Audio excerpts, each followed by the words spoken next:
How's it going, guys? Cameron here, it's Canadian Gamer, coming at you with a Movies on the Run episode. Now, some somber news coming out of the movie world and the music world as well. Famous composer Ennio Morricone has tragically, unfortunately, he's passed away at the age of 91 following complications from a leg injury. Apparently, he broke his leg recently and he was in the hospital and unfortunately, he passed away. Now, he did live a full life, 91 years of age. And for those of you who are not familiar with Morricone, again, this is my second time trying to shoot this video. The first time I was trying to read off my phone. But it's very difficult because this man's body of work, there's so much to look at online and digest it. I thought it'd be easier if maybe I just sort of winged it. And if you guys, if it piques your interest, you can research it a little bit more. So Morricone, he's one of, if not the most famous music soundtrack composer of all time. And some may even put him up there with some of the great composers of all time, such as Beethoven or even Mozart for that matter. This guy has done it all. He did the film score for the Dollar Trilogy, so A Few Dollars More, The Good, the Bad, and the Ugly. Obviously, anyone who's seen that movie, you know exactly what I'm talking about. The famous howling, the famous, music as the two guys are chasing each other throughout the movie. I wish I could play you a clip here, but obviously, if I put his music on my video, I'm sure it'll get taken down rather quickly. Also, one of my most favorite films of all time, Once Upon a Time in the West. Just a fantastic film. There's a song in that movie, basically The Man with the Harmonica. And again, those of you who have seen the movie, you know exactly what I'm talking about. I would kill to be able to play that on a harmonica. That is just a fantastic tune.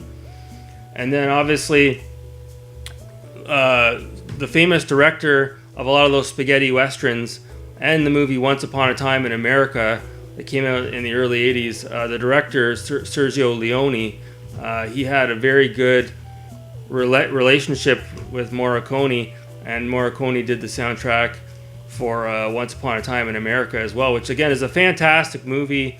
If you haven't checked it out, it's got a lot of the big names in it. It's even got James Woods in it as well, so it's a fantastic film. And then, who can forget the soundtrack to the movie The Thing?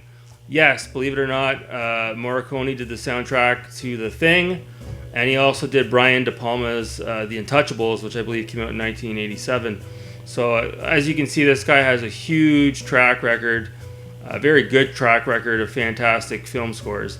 Now, obviously, fast forward to the late 90s and then throughout the 2000s, it's no secret that Quentin Tarantino, he's got a huge man crush for Morricone. And I think at first, Morricone didn't want to work with Tarantino, but eventually, Tarantino was able to twist his arm and get him to participate in some of his films. I think he did some of the score for *Inglourious Bastards*.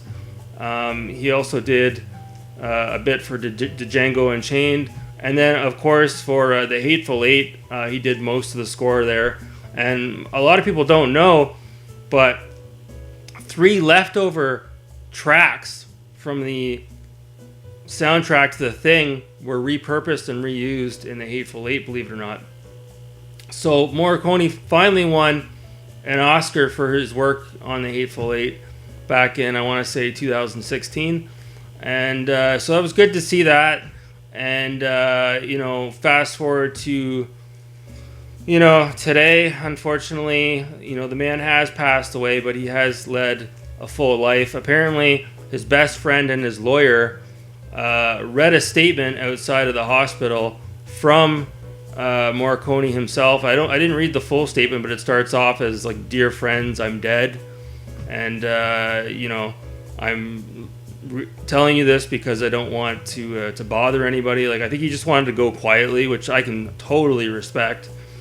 And already there's been an outpour of support from not only the film and music community, but just the world in general. This guy, again, I could put on Morricone soundtracks on my headphones and go for a run. That's how good this guy's music is.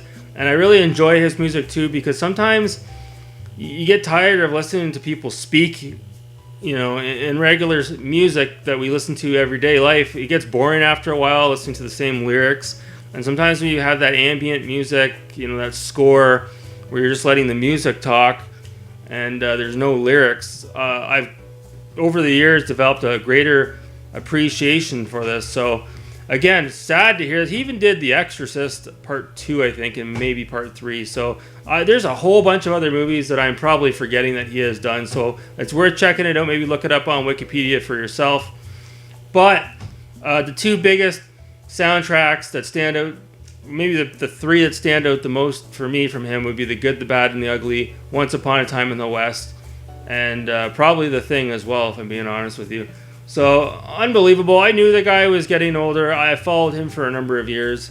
And so, again, I know this isn't really a video talking about movies in particular, but I thought it was appropriate to mention this man, because he's had such an impact on my life, and probably a lot of yours as well. And so that's it. Just a short video here. Again, he passed away at the age of 91 earlier today. And so, yeah, leave in the comments below any of your favorite movies, maybe that had a soundtrack or a score done by Ennio Morricone. And hopefully we can honor this man's legacy in the comments below. Anyways, guys, short video here. Thanks so much for watching. Take care.